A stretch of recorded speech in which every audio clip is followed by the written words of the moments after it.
Hi everyone, welcome back. So last class में हम अपना चैप्टर कर रहे थे मेजर्स ऑफ सेंट्रल टेंडेंसी, जिसमें हम मीन की बात कर रहे थे।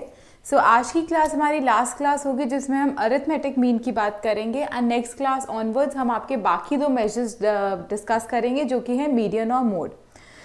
आइए आज की क्लास में अपने मीन के बाकी के रिमेनिंग टॉपिक्स को पढ़ते हैं, जिसमें हम उसके डीमेरिट्स मेरिट्स भी कर लेंगे एंड जो भी थियोरेटिकल हमारा थोड़ा रह गया है एंड फार्मूलाज की एक समरी रह गई है वो प्रिपेयर करेंगे।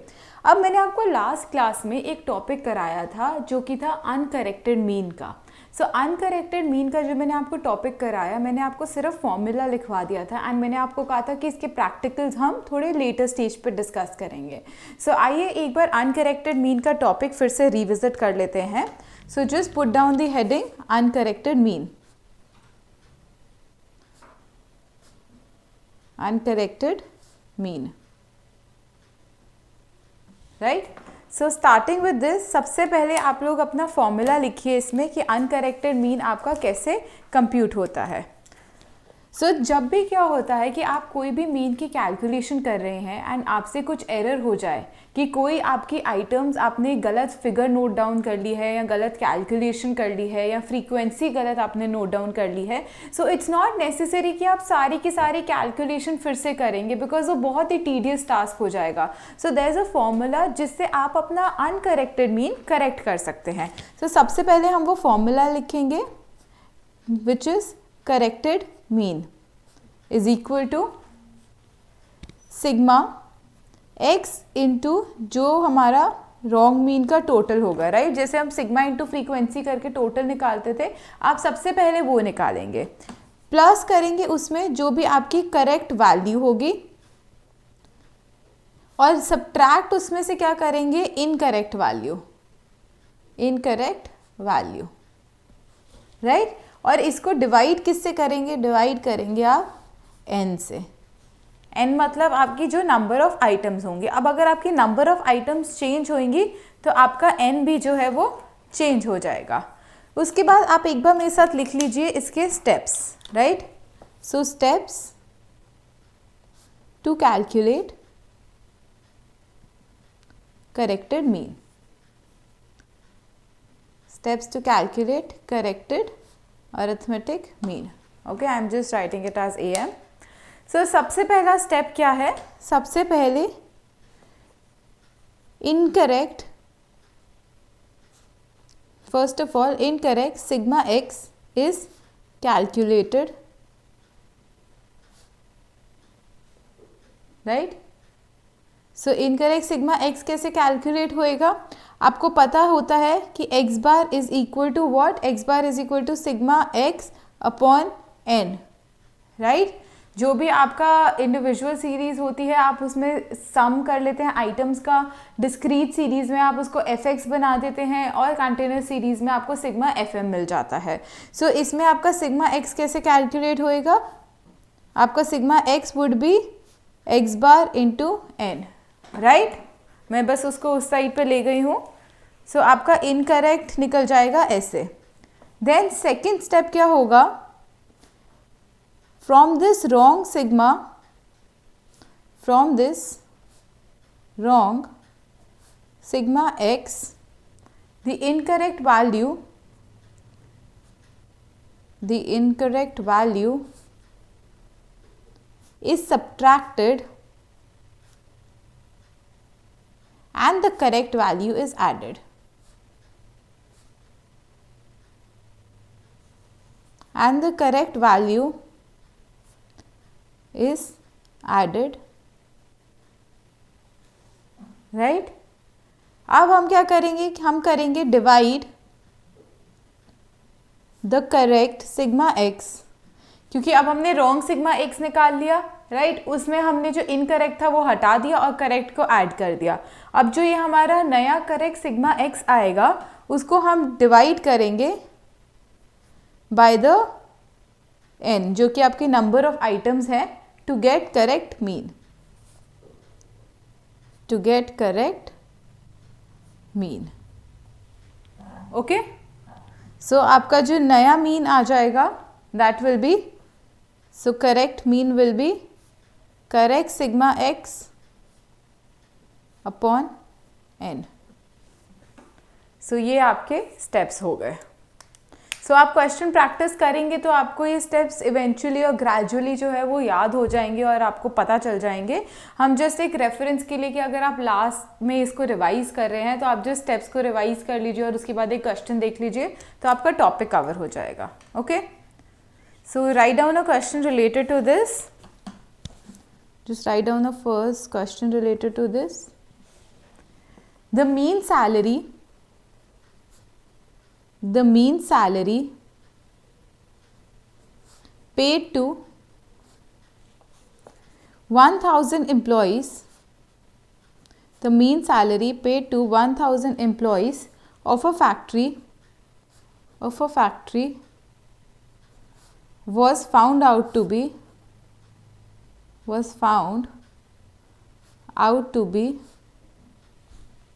rupees 180. The mean salary paid to 1000 employees was found out to be rupees 180.4. Later on, it was discovered that the wage of two employees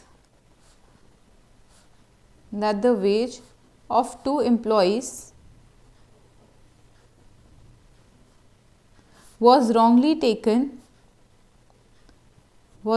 taken as 297 and 165 instead of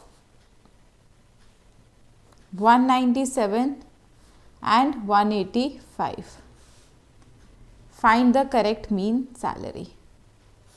Find the correct mean salary. Right? So वो कह रहे हैं the mean of 1000 employees in a factory is 180.4, लेकिन बाद में पता चला कि जो ये 180.4 है ये करेक्ट मीन नहीं है। दो एम्प्लॉयज़ की सैलरी ले ली गई थी 297 एंड 165, बल्कि लेनी चाहिए थी 197 एंड 185। तो अब करेक्टेड मीन निकालिए। सो आप करेक्टेड मीन कैसे निकालेंगे? सो सबसे पहला आपका क्या स्टेप था? आप सबसे पहले देखिए formula sigma x upon n, right. अब इनमें से आपको क्या क्या दिया हुआ है? आपको ये मीन दिया हुआ है, सो इसको लिखिए 180.4 into sigma x upon n कितना है 1000 एम्प्लॉयज़, राइट। सो आपका जो wrong mean wrong sigma x आएगा, ये बेसिकली रॉन्ग वाला है, वो कितना आ जाएगा 184। So it's gonna be 1,80,400, right. तो ये आपका रॉन्ग सम है, इसमें आपने गलत वैल्यूज ली हुई हैं। अब आप इसको करेक्ट कैसे करेंगे? So what will you say? Corrected sigma x is equal to sigma x जो आपका रॉन्ग है। स्टैटिस्टिक्स में फॉर्मूलाज पहले लिखने बहुत ज़रूरी होते हैं, plus correct value minus incorrect value, right.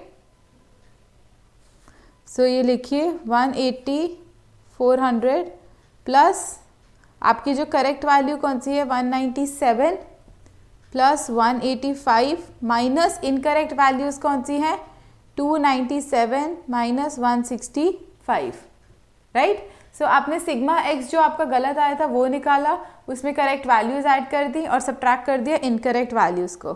So this becomes what? This becomes 1,80,320, right. So आप एक बार ये अपने आप भी कैलकुलेट करिए। सो अब आपका ये करेक्ट सिग्मा एक्स आ गया। अब आपका जो मीन है जो कि करेक्ट वाला है वो कैसे आएगा? Sigma x that is the correct one upon n. So this is going to be 180,320 divided by 1000. So ये कितना आ जाएगा 180.32. Just put in the units. So this is your correct mean salary. Right? Got it? बहुत simple सा question था, ये आपका एक basic frame करने के लिए था, राइट। सो आपका पहला स्टेप क्या है कि आप सम निकालेंगे, जो कि आपका रॉन्ग सम निकलेगा, basically sigma x that is wrong. उसमें आप ऐड करेंगे अपनी करेक्टेड वैल्यूज, सब्ट्रैक्ट करेंगे आपकी इनकरेक्ट वैल्यूज। जब आप ये कर देंगे तो आपके पास करेक्ट सम आ जाएगा कि अब आपका जो सम है वो बिल्कुल ठीक है। फिर आप उसके बाद करेक्टेड मीन निकाल लेंगे by using the formula sigma x upon n. Okay, just write down another question with regard to the same. So मैं आपको 3 वेराइटी ऑफ क्वेश्चंस इसमें कराऊंगी एंड ये तीनों वेराइटी के बाद आपके इस टॉपिक के सारे क्वेश्चंस जो हैं वो कवर हो जाएंगे। सो just write down question 2। The average marks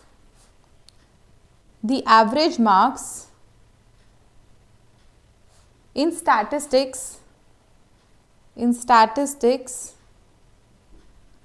of 10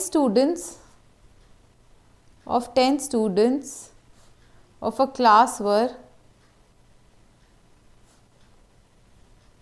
68, right. 10 students के एवरेज मार्क्स उन्होंने दे दिए 68 थे। A new student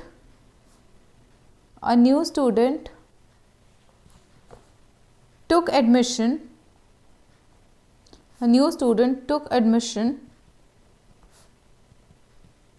with 72 marks, whereas two existing students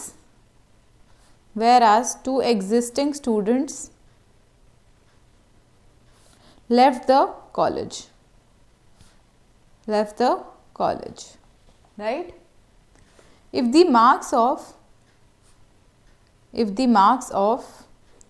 these students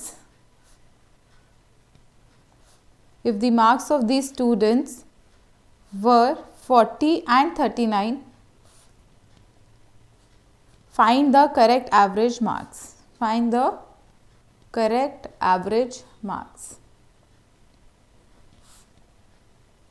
okay, so basically उन्होंने 10 स्टूडेंट्स के मार्क्स दे दिए आपको, एवरेज की थी 68। 1 स्टूडेंट टुक इन एडमिशन जिसके मार्क्स थे 72 and 2 students left the school जिनके मार्क्स थे 40 एंड 39। अब करेक्ट एवरेज निकालो। ओके, सो आपका सॉल्यूशन सबसे पहले आप क्या निकालोगे, आपका जो इनकरेक्ट सम है दैट इज आपका mean into sigma x upon n. Mean आपका कितना दिया हुआ है 68, सिग्मा एक्स अपॉन एन कितना है 10। सो सिग्मा एक्स जो है which is the wrong one, उसकी वैल्यू क्या है 680, राइट। अब आप इसमें क्या करेंगे, आप ऐड करेंगे जो आपकी करेक्ट वैल्यू है और सब्ट्रैक्ट क्या कर देंगे, incorrect value. So correct sigma x आप फॉर्मूला लिखेंगे,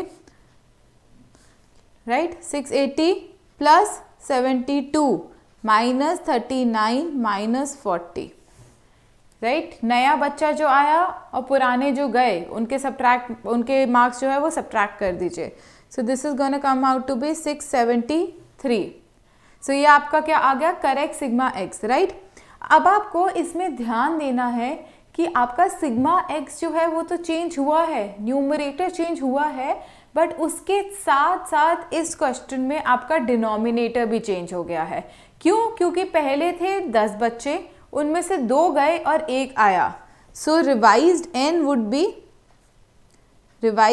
वुड बी पहले थे 10, उनमें से 2 बच्चों ने स्कूल छोड़ा and 1 student entered, so it would be 9। Okay, so अब आपका x जो है, जो मीन है, करेक्टेड मीन कितना होगा 673 अपॉन व्हाट 9। यहाँ पे 10 लगाने की गलती प्लीज मत करिएगा। You have to study the question properly कि आपका न्यूमरेटर के साथ साथ डिनोमिनेटर चेंज हो रहा है। सो इस पॉइंट को मार्क कर लीजिए स्टार पॉइंट। ये क्वेश्चन कराने का सिर्फ यही पर्पस था कि आपको ये ध्यान रहे कि आपका डिनोमिनेटर भी चेंज हो सकता है। So this would come out to be 74.78 marks. Okay, so ये क्लियर हो गया आपको। सो ये एक और वेरिएंट था इस टॉपिक का। सो इस टॉपिक के लास्ट क्वेश्चन पे आते हैं। सो बेसिकली मैं हर एक टॉपिक के आपको जो पॉसिबल क्वेश्चंस आ सकते हैं या बन सकते हैं उनकी एक एक वैरायटी करा देती हूँ ताकि एग्जाम में कुछ आए तो आपको कुछ नया ना लगे। just write down the average age of a class having 35 students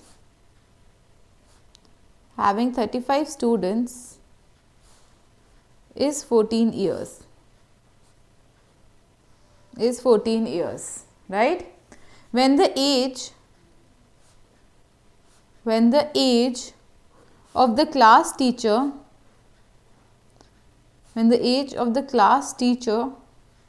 is added to the sum of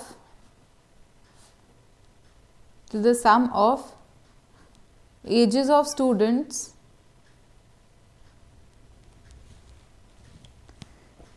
the average age rises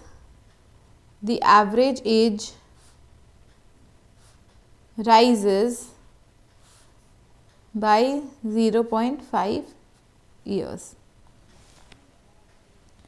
What must be the age of the teacher?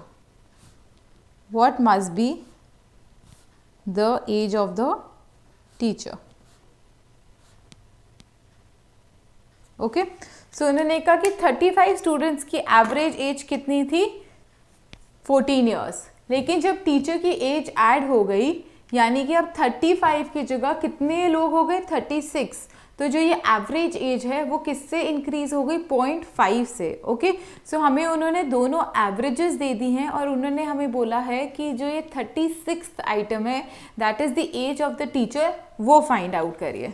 सो आइए इसका सॉल्यूशन करते हैं. सॉल्यूशन, सो आपका x bar is equal to sigma x upon n, right. और दूसरी तरीके से आप क्या लिखते हैं? Sigma x is equal to x bar into n. Fine. So total age of 35 students कितनी हो गई? इनका मीन दिया हुआ है, हमें सिग्मा x चाहिए, तो ये हो गया आपका 14 इंटू 35, राइट. सो एज का टोटल आपका बन गया 490, राइट. अब total as of 35 students along with the teacher कितनी हो गई? आपका इसमें मीन कितना दिया हुआ है? उन्होंने कहा है इट इज़ इंक्रीज बाय 0.5. सो 14 से बन जाएगा 14.5 इंटू 35 की जगह आप क्या आप लिखेंगे? 36, बिकॉज टीचर की एज भी ऐड हो गई, राइट. तो ये आ गया आपका 522. ओके, सो अब जो इन दोनों के बीच का डिफरेंस है, इन दोनों के बीच का डिफरेंस आपकी टीचर की एज आ जाएगी, बिकॉज जो 35 स्टूडेंट्स का सम था उसमें आपने टीचर की एज ऐड करी तो 36 का आया, राइट. तो जो डिफरेंस हो जाएगा वो 36th आइटम बन जाएगी, यानी age of the teacher. So age of the teacher will B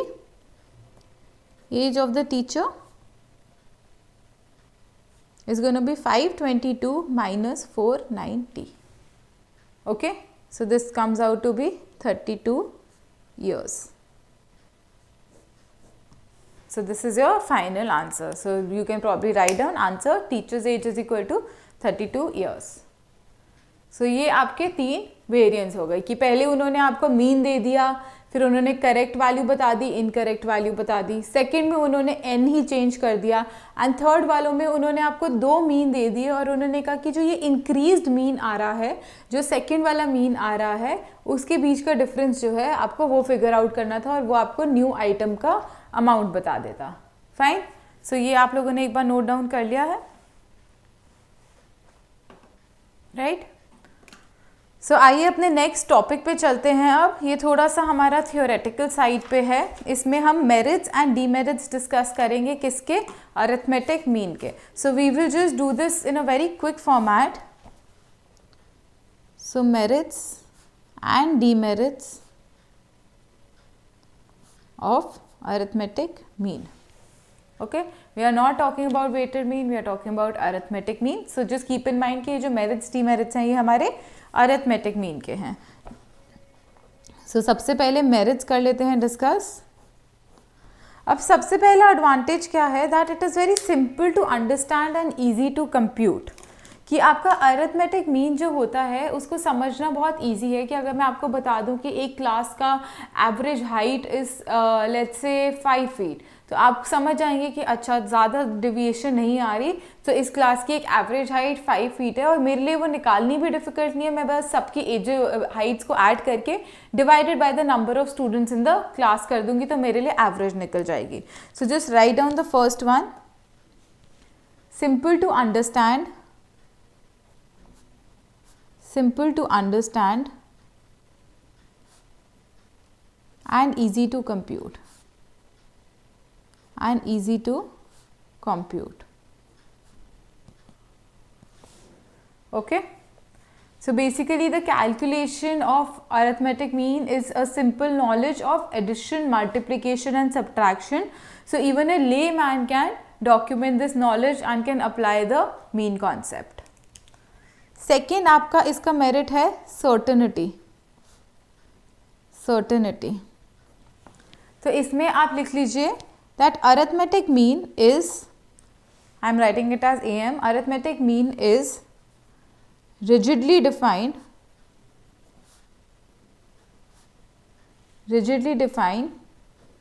by an algebraic formula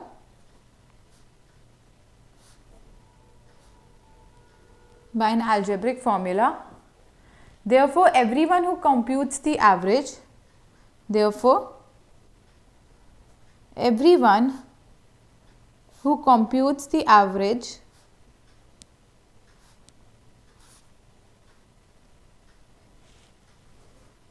gets the same answer, कि इसमें कोई सब्जेक्टिविटी नहीं है, फिक्स्ड फॉर्मूला डिफाइंड है, तो अगर कोई भी मीन कैलकुलेट करेगा तो सबका आंसर जो है वो सेम आएगा। So it's basically a rigidly defined algebraic formula, right? Your third one, it is based on all items, that is, it takes into account all the values into consideration. That is, it takes into account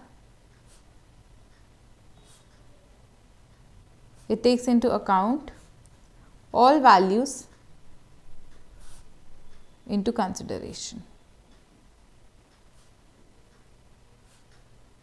Okay, write down the fourth one. It is least affected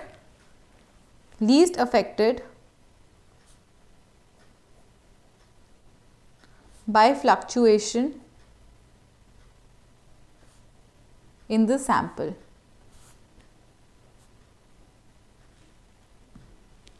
Okay, so ऐसा क्यों है कि if the number in a series is large, basically arithmetic mean provides a good basis for comparison, since errors in one direction are offset by the abnormalities in the other direction.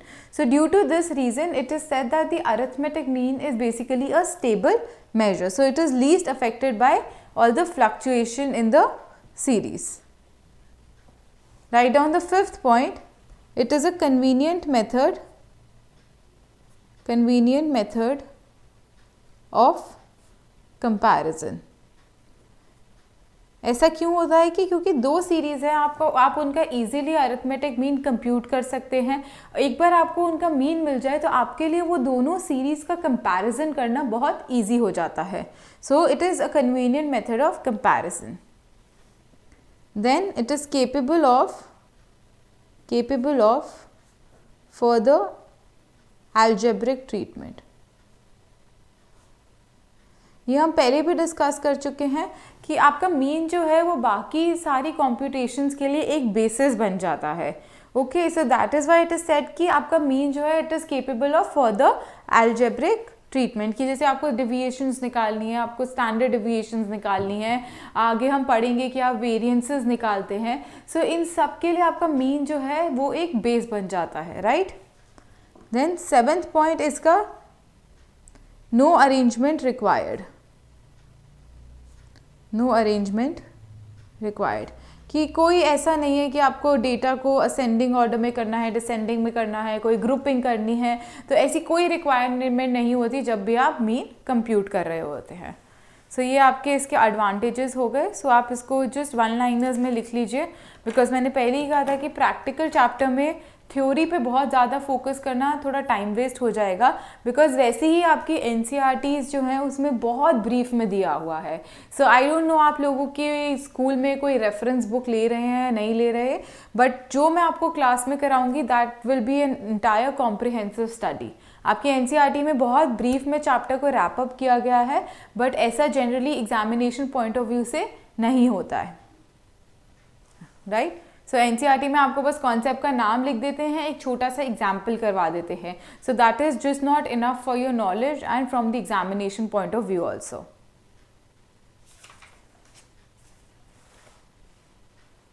Okay, so अब next करते हैं इसके demerits. Demerits, सबसे पहला demerit है that it is affected by extreme values, कि अगर आपके डेटा में बहुत एक्सट्रीम वैल्यूज़ है तो आपकी मीन की वैल्यू जो है वो उसकी वजह से फ्लक्चुएट हो जाएगी। अफेक्टेड बाय एक्सट्रीम वैल्यूज़, कि नॉर्मल डेटा चल रहा है, बीच में आप एक दो आइटम को बहुत ज़्यादा हायर लेवल पे ले जाएं तो आपका जो मीन जो है वो डिविएट हो जाएगा उसकी अपनी ओरिजिनल वैल्यू से, राइट। देन सेकेंड वाला क्या है, that assumption is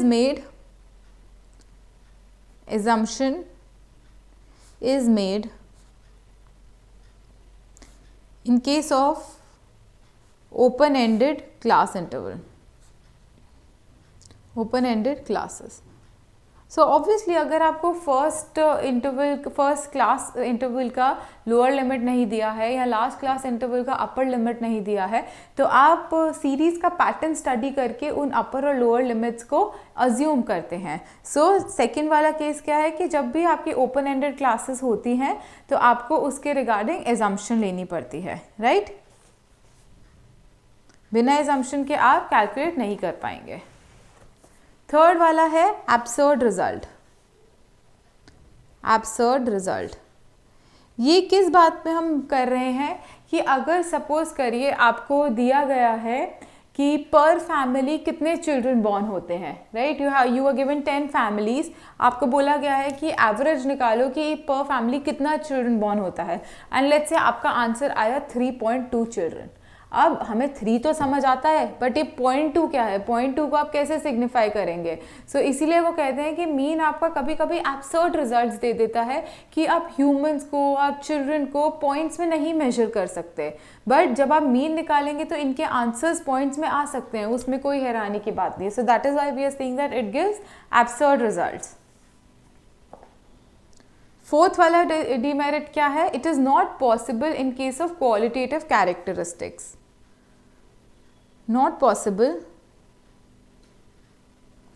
in case of qualitative characteristics। अब आप ब्यूटी, इंटेलिजेंस, इन सब के केस में मीन नहीं लगा सकते।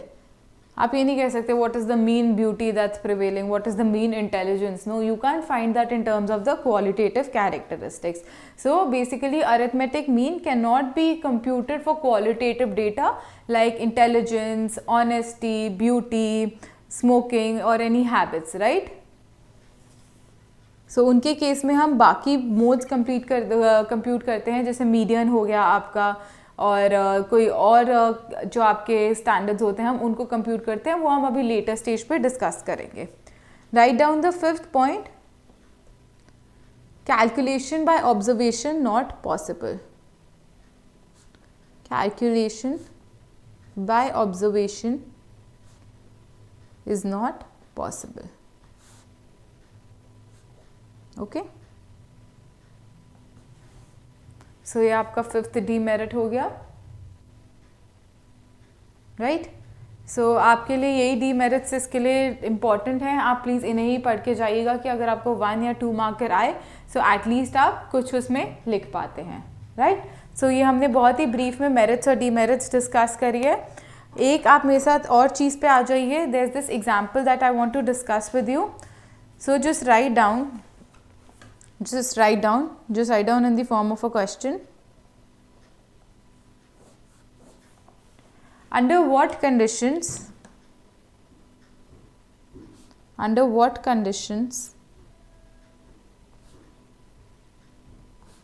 weighted mean is, अरिथमेटिक की बात नहीं कर रहे, वेटेड की बात कर रहे हैं. वेटेड मीन इज, सबसे पहला part equal to arithmetic mean,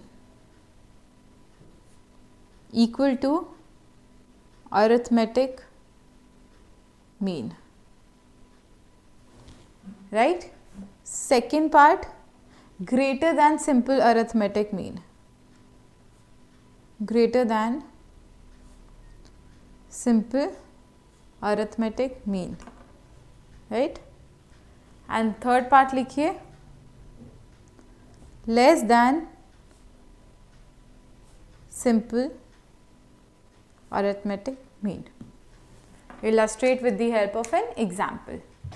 सो हमने वेटेड मीन लास्ट क्लास में पढ़ा था. क्या होता है कि जब भी हमारी आइटम्स का इक्वल इम्पॉर्टेंस नहीं होता है, हम हर एक आइटम को वेट्स असाइन कर देते हैं. ओके, सो हर एक आइटम के वेट्स डिफाइन हम कर देते हैं एंड उसके बाद हम इन वेट्स को हर एक आइटम की फ्रीक्वेंसी या जो वेरिएबल होता है उससे मल्टीप्लाई करते हैं और फिर हम वेटेड मीन निकालते हैं. सो हमने इसका फॉर्मूला भी पढ़ा था. क्या था? Sigma WX upon sigma W, right. So हमने सबसे पहले डिफरेंस क्या पढ़ा था कि अरिथमेटिक मीन यानी सारी आइटम्स की इक्वल इंपॉर्टेंस है, वेटेड मीन मतलब कि आइटम्स की इंपॉर्टेंस इक्वल नहीं है. सो कब आपका वेटेड मीन होगा अरिथमेटिक मीन जितना, राइट. सो ऐसी पॉसिबिलिटी कब होएगी? ऐसी पॉसिबिलिटी तब होएगी जब आपकी सारी आइटम्स का वेट जो है वो इक्वल होगा.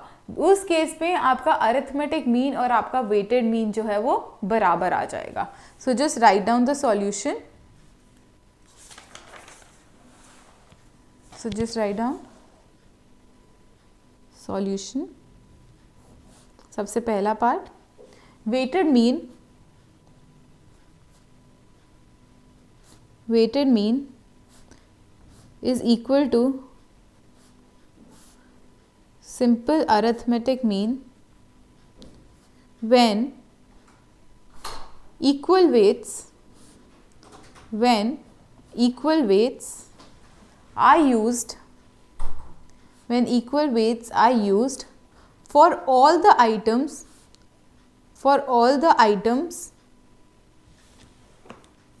in the series of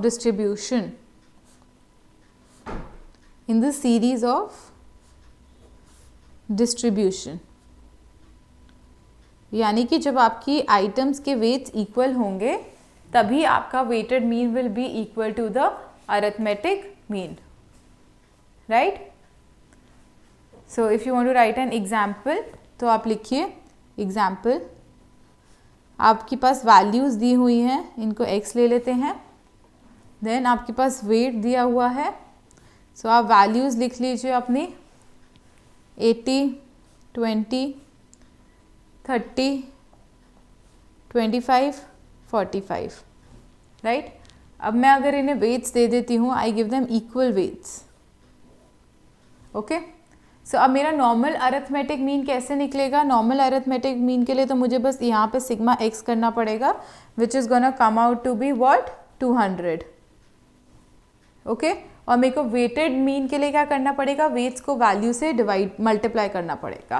that is your WX. So this comes out to be 160, 40, 60, 50 and 90. और मेरे को सिग्मा चाहिए होगा किसका? WX का. सो ये कितना निकल गया? This is gonna come out to be 400.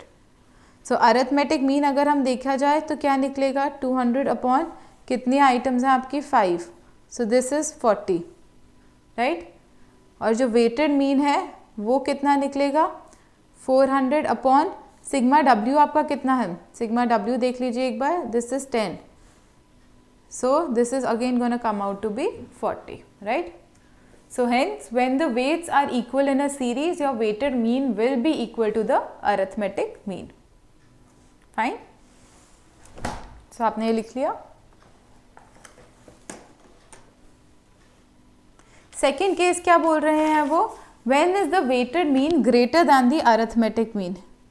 सो ऐसा कब होगा, जब भी आप लार्जर वेट्स असाइन करेंगे to the items in a series, your weighted mean will be more than your arithmetic mean. So just write down weighted mean is greater than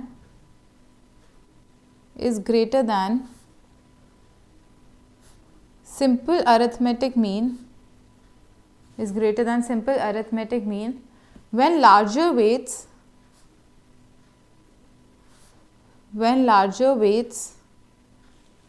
are assigned to the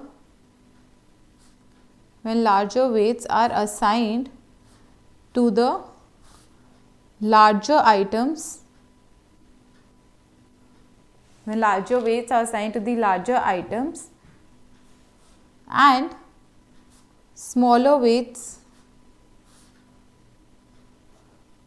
are assigned to the smaller items.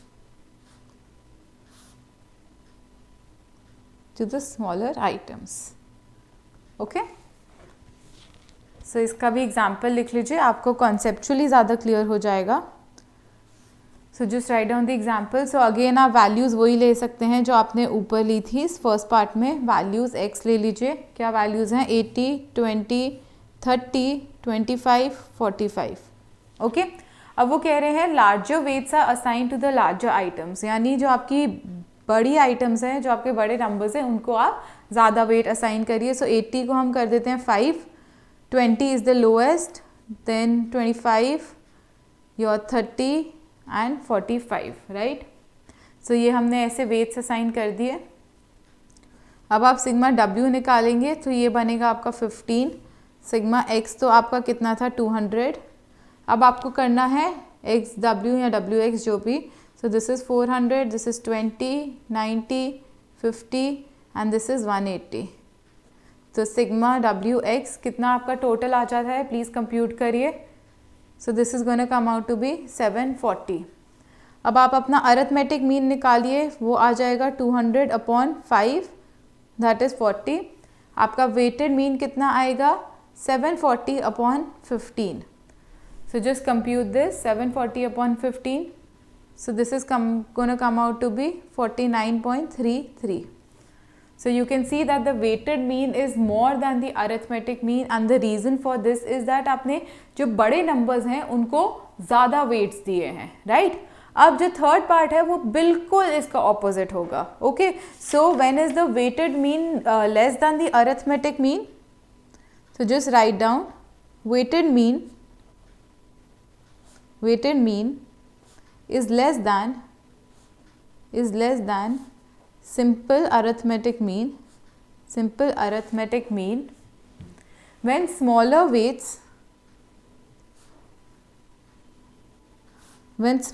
weights are assigned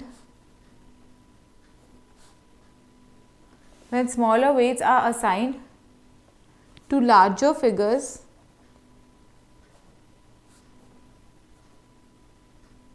and larger weights are assigned to smaller figures.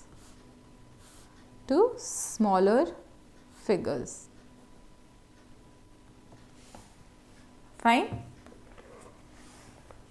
Example लिखिए। अब उसी में ही आप values लिखिए same और order को reverse कर दीजिए। आपकी वैल्यूज़ कितनी थी? 80, 20, 30, 25, 45, राइट? अब जो सबसे बड़ी आइटम है उसको सबसे छोटा वेट दीजिए। सो इसको 1 देते हैं हम, then second is 45। We are giving the weights in a descending order. Then this is 3, 4 and 5. So that is smaller item is given larger weight and larger item is given the smallest weight. देखा आपने? So XW जो है आपका बन जाता है 80, 100, 90, then 100, then 90. So you do sigma X is going to come out to be 200, sigma W is going to come out to be 15. अब इसका सम कर लीजिए, sigma WX ये आपका कितना आएगा? This is coming out to be 460. सो आप normal arithmetic mean निकालेंगे तो it's gonna come out to be 200/5 40, और अगर आप वेटेड मीन निकालेंगे तो कितना आएगा 460/15। इसको कंप्यूट करिए, कितना आ रहा है आपका आंसर? आपका आंसर आएगा 30.67। सो आप देख रहे हैं कि यहाँ पे आपका weighted mean is coming out to be lesser than your arithmetic mean, and the reason for the same is कि आपने जो वेट्स हैं वो बड़ी आइटम्स को कम वेट्स दिए हैं और छोटी आइटम्स को लार्जर वेट्स दिए हैं। सो दिस इज़ द रीज़न कि आपका वेटेड मीन जो है वो अरिथमेटिक मीन से कम आ रहा है, राइट? सो आप इसको प्लीज़ एक बार नोट डाउन कर लीजिए, just note this down,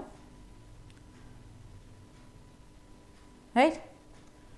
So after this I basically want you guys to prepare a summary of all your formulas, कि आपके जो formulas हैं उनकी एक summary बना लो ताकि later on जब आप उन्हें revise करने बैठो तो आपके लिए बहुत easy हो जाएं चीज़ें। So आपकी जो तीनों की तीनों series थी, individual series, discrete series और आपकी कौन सी थी, एक continuous series थी, उनमें आपके 3 formulas थे, direct method, step deviation और शॉर्टकट। सो मैं इसको लैंडस्केप मोड में प्रिपेयर करूँ या हॉरिजॉन्टल में, वो एक बार देख लेते हैं। आई थिंक लैंडस्केप में आपको विजिबिलिटी इशू होंगे, so I am going to prepare in a horizontal mode only.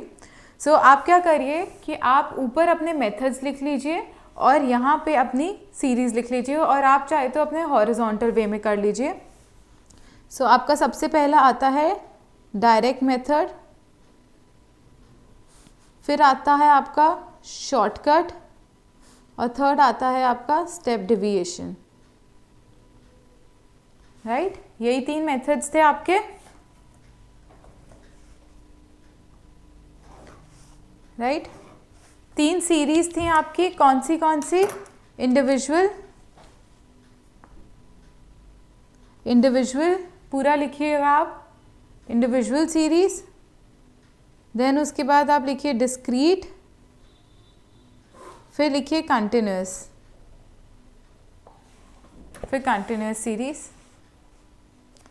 अब सबसे पहला जो आपका था डायरेक्ट मेथड, उसकी बात कर लेते हैं पहले। इंडिविजुअल सीरीज में इसका फॉर्मूला क्या होता था, सिग्मा x/n, क्योंकि इसमें कोई फ्रीक्वेंसी नहीं होती मल्टीप्लाई करने के लिए। शॉर्टकट मेथड में आप अज्यूम मीन लेते थे, सो आपका फॉर्मूला क्या आता था, a प्लस सिग्मा d/n। आप डेविएशंस का साम लेके n ले लेते थे। This is all your formulas for mean, x bar is equal to, और थर्ड आपका क्या आता था, a plus sigma d'/n into what, into c, right? Discrete series में आप क्या करते थे, x bar is equal to sigma fx/सिग्मा f। उसके बाद शॉर्टकट मेथड में आप क्या करते थे, a प्लस सिग्मा fd/सिग्मा f, एंड स्टेप डिविएशन में a प्लस सिग्मा fd'/सिग्मा f into c, right?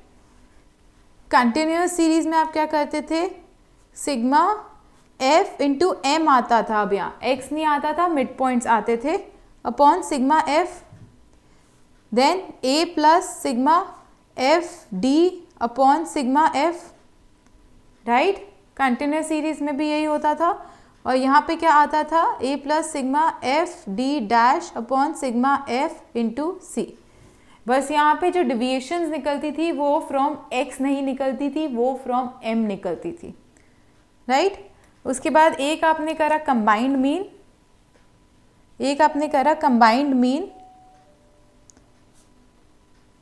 Mean, इसका फॉर्मूला लिखेंगे आप, और सेकंड आप लिखेंगे वेटेड मीन का। सो डालिए दोनों हेडिंग्स, कंबाइंड मीन और वेटेड मीन। सो बिना देखे पहले आप लोग फॉर्मूला लिखिए और फिर टैली कर लीजिए। कंबाइंड मीन मतलब 2 सीरीज का मीन, तो आप ये कैसे निकालते थे, आपकी सीरीज 1 के नंबर्स, सीरीज 1 का मीन प्लस सीरीज 2 का n, सीरीज 2 का mean upon n1 plus n2। सो ये फॉर्मूलाज की जो समरी है आप एक सेपरेट शीट पे प्रिपेयर करिए ताकि आप उसको डेली बेसिस पे रिवाइज कर सकें। और उसके बाद वेटेड मीन आपका कैसे निकलता था, वेटेड मीन को आप डिनोट ऐसे करते थे, और आपका वेटेड मीन का फॉर्मूला होता था sigma W X upon sigma W, right. So ये पूरे अरिथमेटिक मीन के फॉर्मूलाज एट अ ग्लांस आपने प्रिपेयर कर लिए हैं। सो इन केस आपको नहीं याद आए तो आप इस शीट को रिवाइज कर सकते हैं, बट जैसे जैसे आप क्वेश्चंस प्रैक्टिस करेंगे आपको फॉर्मूलाज लर्न करने की ज़रूरत नहीं पड़ेगी। सो आज की क्लास में हमने अरिथमेटिक मीन डिस्कस किया, नेक्स्ट क्लास हम मीडियन से स्टार्ट करेंगे। So I will see you guys in the next class now, thank you so much.